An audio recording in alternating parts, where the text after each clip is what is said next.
사실 그 우리나라를 일본에서 이제 그 공격을 하기 시작한 경제, 수출 규제, 화이트리스트 배제 이런 조치들이 사실은 조금 돌발적이라고 볼 수도 있지만 미리 준비된 것이었다라는 걸 이제 알게 됩니다.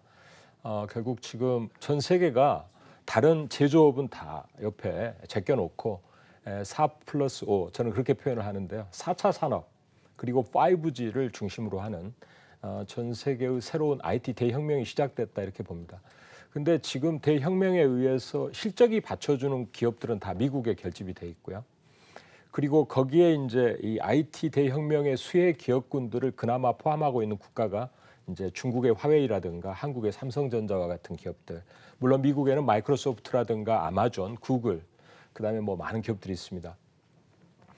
마이크로소프트의 시가총액이 우리나라 시가총액을 마이크로소프트 하나의 기업의 시가총액이 우리나라 전체 시가총액을 맞먹을 정도로 이 IT 대혁명의 놀라운 부가가치와 수익의 흡인력은 강합니다.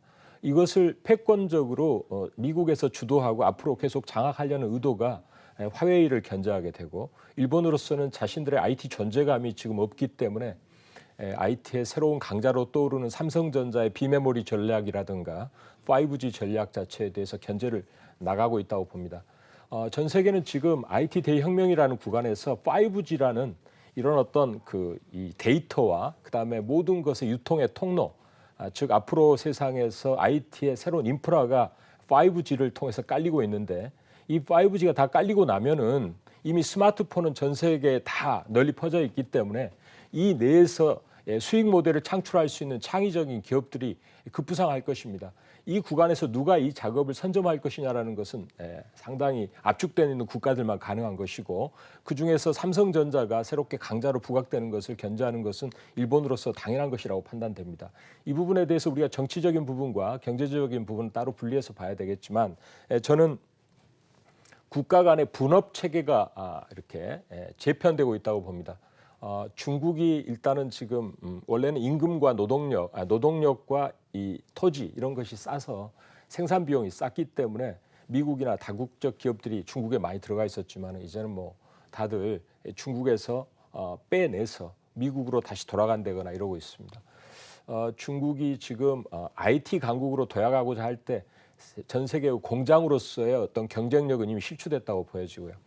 우리나라가 지금 IT에서 과거에 메모리에만 집착하던 흐름에서 이익 변동성이 너무 크기 때문에 디램 값의 하락을 이번에 이제 반전의 계기로 삼아서 비메모리라든가 또는 5G라든가 이런 새로운 IT의 경쟁력 있는 산업으로 우리가 나가고자 하는 것이죠. 저는 일본의 어떤 견제가 다행히도 전 세계가 아직 IT의 본격적인 수익 창출 구간, 그러니까 4차 산업과 5G가 본격적으로 이익을 창출하는 구간에 진입하기 전에 디램 재고도 많고 아직은 경기 사이클이 하강 국면에 있을 때 이런 구간에서 우리가 일본에서 견제를 받았다는 것은 다행이다 생각합니다. 어차피 디램 재고가 소진되기 위한 시간적인 어떤 구간에서는 뭐 메모리 만드는 공장이 풀가동 들어가지는 않잖아요. 그렇기 때문에 이런 재고 조정과 함께 우리나라가 IT의 새로운 도약을 위한 준비 과정으로서 그리고 일본에서 우리나라를 이렇게 견제하지 않았다 하더라도 우리나라가 충분히 IT 내부에서 그러니까 메모리도 만들고 비메모리, 소재, 장비 다 국산화할 수 있습니다. 물론 100%다 국산화하는 것이 능사는 아니고 일본이 이렇게 나왔을 때 우리가 그동안의 내부의 중소기업과의 어떤 기술적인 협력 관계라든가 경쟁력이 올라와 있는 부분을 충분히 키울 수 있는 그러한 어떤 계획이라든가 실행이 부족했던 부분을 이번에 실행할 수 있는 이 재고 조정 기간에 우리가 새롭게 정비하고 또 기술을 다잡고 키우고 하는 기관으로 활용한다면 이 4차 산업과 5G가 제대로 작동하는 이 다음의 경기 사이클은 전 세계가 제조업과 IT를 통해서 도약할 때 한국의 경쟁력은 과거보다 훨씬 강할 것이고 결국은 앞으로의 싸움은 누가 IT에서 부가가치와 또 ROE를 누가 높게 창출할 수 있느냐의 경쟁으로 될 것이다. 그래서 저는 일본의 견제는 오히려 당장은 약간의 아픔이 있겠지만은 그동안에 돌아보지 못했던 우리 내부의 것을 다시 한번 정비하고 다시 한번 업그레이드 시키는 이런 기회가 됐다 이렇게 봅니다. 네, 알겠습니다. 이러한 무역 분쟁이 조금 새로운 도약의 준비 과정으로 작용을 할 것이다. 조금 긍정적으로 바라봐 그렇습니다. 주셨는데요. 예. 그런 가운데 사실 지금 시장에서는 일본 수출 규제 관련한 이런 주들이 순환매를 돌고 있는 상황입니다. 뭐 국산화 관련주, 불매운동주들 이렇게 애국 테마가 형성이 되면서 사실 소외됐던 종목들이 굉장히 많이 올라와 있는 상황인데요. 지금 좀 섣불리 접근하기도 힘들고 그렇다면 좀 어떤 섹터에 주목을 해봐야 좋을까요? 그거는 제가 나중에 한번 말씀을 한번 드릴 건데 일단 한일 분쟁에 대해서 이제 앞에서 이제 우리 박한필 대표께서 자세히 설명을 해주셨고 그게 제가 첨언을 해서 좀 말씀을 드린다라고 하면 과연 이 분쟁이 어떻게 될 것인가 앞으로 이 미중 무역 분쟁을 보시면 될 것 같아요. 미중 무역 분쟁도 결국 이제 미국 같은 경우에도 9월 1일 날 관세 부과를 3천억 불에 대해서 한다라고 이렇게 네. 우리가 알고 있었거든요. 예, 그런데도 불구하고 일부는 부과를 하되 나머지 이제 대부분은 이제 12월 15일로 연장을 하는 연기를 하는 이런 내용들이 나왔습니다. 따라서 이제 미중 무역 분쟁에 대한 내용들도 약간 이제 불확실성에 대한 어떤 변수로 크게 부각되다가 지금 이제 상수화 쪽으로 저는 들어갔다 이렇게 보고 있고요. 한일 간의 분쟁도 마찬가지입니다. 7월 1일 날 아베 총리가 그 내용을 발표했을 때 시장에서 받는 충격은 대단히 컸다라고 보시면 되거든요. 네. 그렇지만 오히려 이제 삼성전자 하이닉스 같은 경우는 재고 소진에 대한 기대감들 내지는 또 D램 반도체 가격의 급등 뭐 이런 내용들에서 주가는 그렇게 뭐 나쁘지는 않았다 이렇게 보시면 되겠고요. 시간이 가면 갈수록 이제 우리가 할 수 있는 일이 있고 할 수 없는 일이 좀 명확해지고 이렇게 이제 되면서 불확실성에 대한 내용들, 불안감에 대한 내용들은 조금씩 이제 한일 간의 분쟁에서 감소되고 있다. 다만 이제 이 부분을 이제 정치적으로 어떻게 끌고 갈 것인가가 저는 더 관건이라고 생각을 합니다. 한일 두 정치 정상들이 예를 들어서 이제 8월 그 24일 날 한일 군사정보보호 협정이 있습니다. 그 부분에 대해서 이제 우리 정부가 만약에 폐기하는 쪽으로 간다라고 하면은 긴장은 다시 좀 더 연장될 가능성이 있다. 물론 이제 우리가 한일 군사보호 협정을 그대로 이제 유지를 한다라고 하더라도 28일 날 일본은 화이트 국가 배제에 대한 내용들을 공포를 할 것으로 이렇게 예상이 됩니다만 하더라도 이미 그 부분에 대해서는 상당히 이제 힘이 좀 많이 빠져 있는 상태거든요. 그래서 24일이 저는 이제 관건이라고 보고 있고 그 내용들이 이제 조금 순조롭게 풀리게 된다라고 하면은 한일 문제는 약간씩 이제 협상이라든지 그런 부분들을 통해서 약간씩 완화될 것이다 이렇게 보고 있습니다.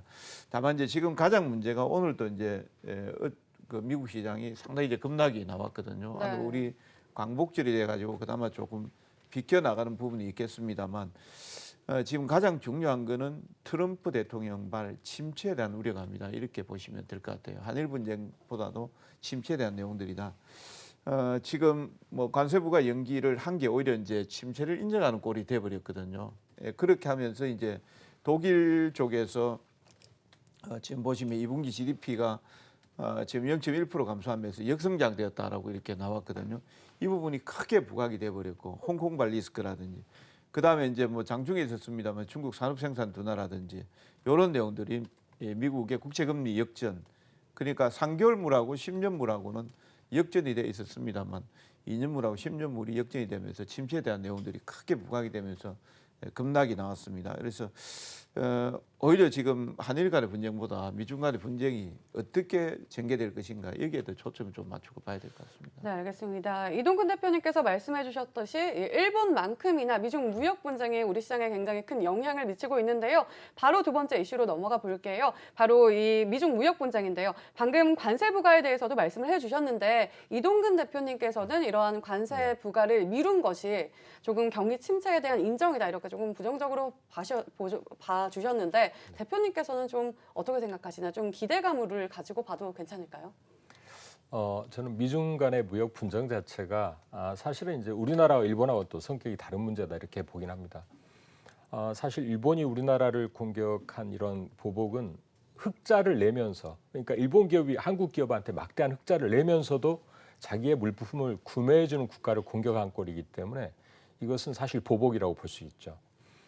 그러나 이제 미국 입장에서는 자국에서 많은 흑자를 내고 있는 중국 기업들이 거기서 번 돈을 가지고 다시 이 미국이 갖고 있는 기술을 M&A를 한다거나 또 안 좋은 편으로 하면 기술 탈취를 통해서 추격해 온다는 제조 2025라는 어떤 이런 자본주의 논리로는 성립할 수 없는 보조금을 통한 기업 육성 이것은 사실 불공평한 어떤 기술 육성이 되겠습니다. 이런 측면에서 미중 간의 무역 전쟁이 쉽게 답을 얻기 어렵다. 왜냐하면 공산주의는 육성하는 것이고 자본주의는 경쟁이죠. 이 구간에서 트럼프 대통령의 이제 강한 압박이 있습니다만 중국으로서는 사실 서두를 일이 없다 이렇게 볼 수 있습니다. 재선이 될 거냐 안 될 거냐 지금 여론조사 분위기 보면 미국의 트럼프 대통령이 재선된다는 이제 확실한 어떤 시그널은 아직 나오지 않고 있거든요. 트럼프 대통령으로서는 중국을 압박해서 뭔가 치적을 드러내서 재선 캠페인에 도움을 받고자 하겠지만은 서로 치밀한 수싸움 때문에 어렵다 이렇게 봅니다. 자, 그러면 사실 여기서 미중 간의 무역 분쟁이 어느 정도로 시장에 반영이 되어 있나라는 걸 봐야 되겠는데 주가 수준으로만 놓고 본다 그러면 사실은 미국을 제외한 다른 국가들은 상당히 많이 반영돼 있다라고 봅니다.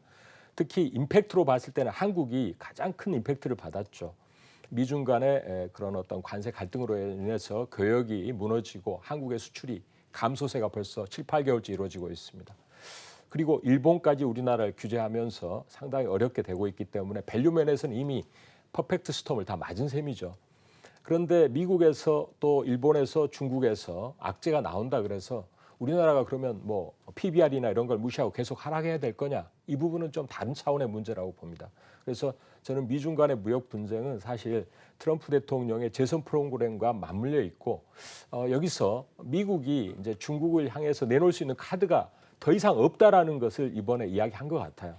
사실 3천억 달러에 대해서 추가로 10%를 내기로 했다가 1,500억 달러에 대한 부분은 이제 연말로 연기한다고 했는데 이것은 이제 미국 상무장관이 이야기한 것처럼 미국 소비자가 연말 소비 시즌에 그 관세가 부과된 부분을 물가로 반영했을 때 나타낼 수 있는 소비에 대한 어떤 부정적인 반응을 우려한 것 같습니다.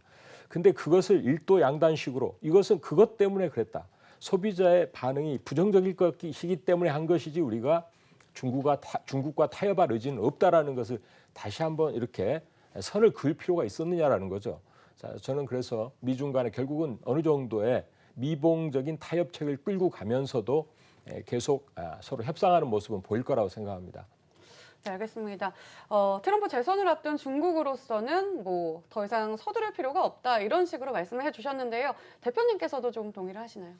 저는 미중 간의 무역 분쟁이 원래 제가 12월 달 정도까지는 해결되기 어려울 거다라고 이렇게 했습니다. 사실 미중 간의 무역 분쟁에 대한 내용들이 트럼프 대통령의 애국심의 발로다라고 볼 수도 있겠지만 실질적으로 저는 트럼프 대통령의 재선 전략이다 저렇게 보고 있거든요. 그러니까 이제 재선 전략에서 지금 보면 뭐 올해 안에 빠르게 좀 만약에 미중 무역 분쟁이 해결이 됐다라고 하면은 상당한 공백기가 있게 됩니다. 그 안에 어떤 변수들이 있을지 모르니까 최대한 트럼프 대통령 같은 경우에는 끌고 가다가 마지막에 이제 타결해서 유권자 지지층을 결집하는 게 상당히 좋다라는 전략을 아마 짰을 것 같아요. 근데 이제 내년으로 넘어가게 되면은 지금 중국 같은 경우에 트럼프 대통령이 지난번에 7월 30일 날 그 협상 결과가 좋지 않았을 때 9월 1일부터 관세 부과한다라고 했을 때 뭐라고 얘기를 관세 부과를 한다라고 이렇게 네. 얘기를 했었죠. 그런데 이제 그게 만약에 해가지고 시장 자체가 붕괴가 돼버렸다라고 하면 오히려 더 힘들어질 수가 있거든요. 그거 관리를 하는 차원에서 저는 또 뒤로 조금 딜레이를 시켰다 이렇게 이제 보고 있거든요. 물론 이제 거기에 미국 소비자 물가 지수의 상승이라든지 이런 내용들이 실질적으로 유권자층에 대해서 악재로 작용할 수 있거든요. 모든 재반 여건들을 고려해서 이렇게 하지 않았나 이렇게 보고 있고요. 지금 미중 무역 분쟁에서 최후의 승자는 누굴 것인가? 제가 봤을 때는 둘 다 패자라고 생각을 하고 있습니다. 왜 그러냐면 네. 미국 같은 경우에도 결국 이제 관세 부과를 통해서 트럼프 대통령 같은 경우 오늘 아침에도 보니까 관세가 들어오고 있다라고 이렇게 얘기하지만 실질적으로 관세 부분은 미국 수비업자들이 지불하는 것이고요. 거기에 대한 또 내용은 또 미국 소비자들이 부담을 하는 내용들이 사실상은 되는 것이고 중국 같은 경우에도 결국은 관세를 완전히 철폐를 할 수는 없거든요.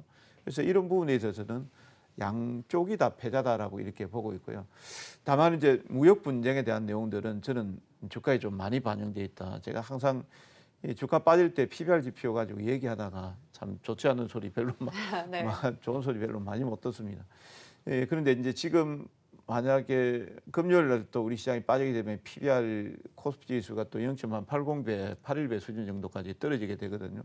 예, 충분히 싼 가격대까지 들어와 있다 이렇게 보고 있습니다. 네, 미중 무역 분쟁 아무래도 트럼프의 재선이 굉장히 중요한 변수로 작용할 것 같습니다.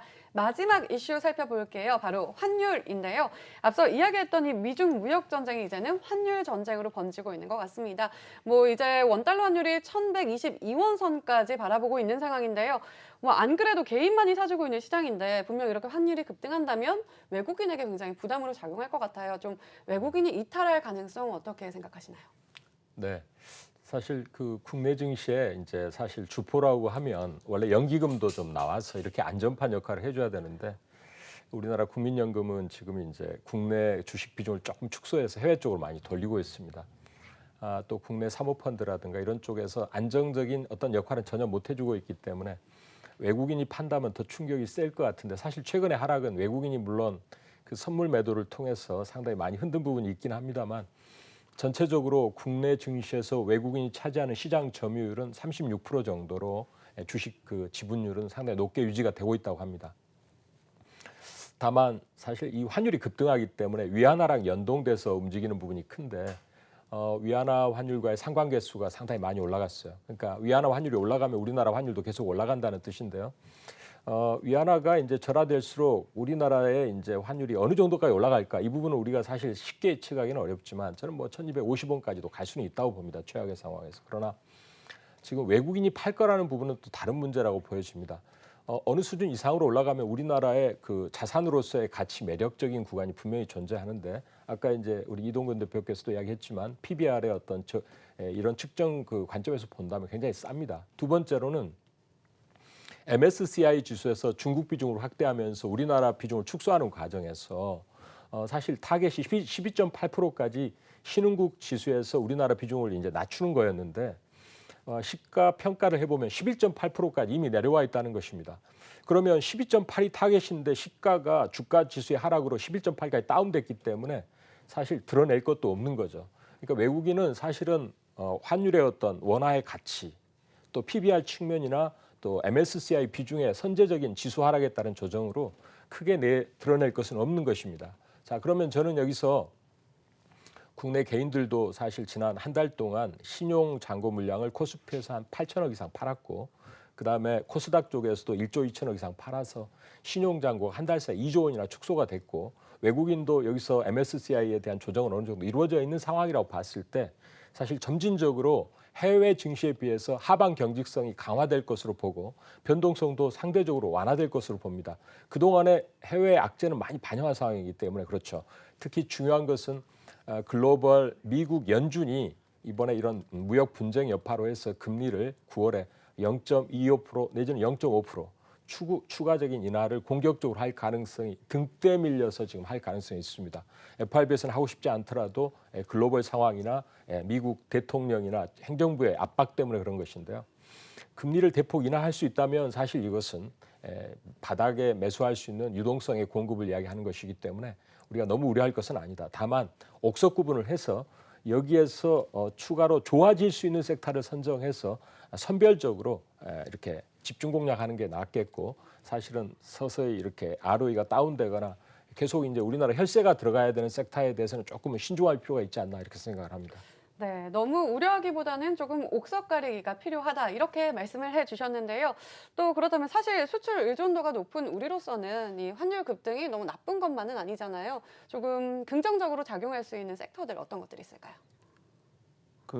뭐 그렇게 말씀드리면은 이제 환율이 상승하면은 수출 비중이 높은 기업들, 자동차나 IT들 좋겠지만 사실 이제 지금 환율 수혜를 보는 내용들보다 네. 실질적으로 경기 둔화에 대한 내용들로 해서 피해를 보는 내지는 이런 내용들이 있기 때문에 아직까지는 이제 그 부분이 부각이 되고 있지는 않습니다. 원래 이제 우리가 단순하게 보면 이제 환율이 상승하니까 수출 기업들 해야 된다. 뭐 삼성전자 같은 경우에도 10원 정도 만약에 환율이 상승하게 되면 영업이익이 한 800억 정도씩 올라가게 되거든요. 예, 그런 부분들이 이제 긍정적이라고 볼 수 있겠지만 사실 이제 지금은 경기 둔화에 대한 내용들, 글로벌 정치적인 어떤 이슈 여기에도 초점이 맞춰져 있고요. 지금 환율 같은 경우에는 만약에 이제 상승하게 되는데 금리 인하, 글로벌 금리 인하에 대한 여파로 해서 상승이 된다라고 하면 저는 차의 경우 1250원까지 보고 있거든요.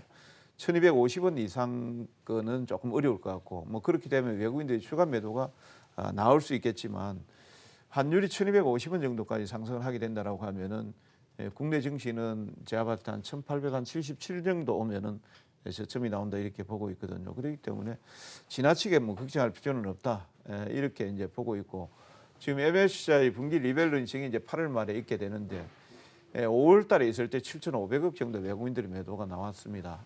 이번에 이제 8월 달에 나오는 게 아마도 한 7천억, 6천억 정도로 예상을 하고 있는데 그 정도 수준은 충분하게 방어를 할 수 있다 이렇게 보고 있습니다. 지난번 5월 만기 그 분기 리밸런싱에서도 결국 이제 액티브 펀드, 패시브 펀드가 서로 매수 매도를 하면서 시장 충격은 뭐 별로 없었다 생각보다 그렇게 보고 있거든요. 물론 이제 최근에 들어서 외국인들의 순매도가 좀 부담은 되긴 됩니다. 계속해서 이제 매도를 하고는 있습니다만 매도 규모가 그렇게 크지는 않았다 이렇게 보시면 되겠고요. 무엇보다도 이제 국내 증시가 바닥권, 저점권에 위치를 하고 있기 때문에 오히려 추가적인 조정이 나온다 하더라도 그 부분은 우리가 감내만 할 수 있다라고 하면은 그렇게 큰 문제는 아니다라고 생각하고 있습니다.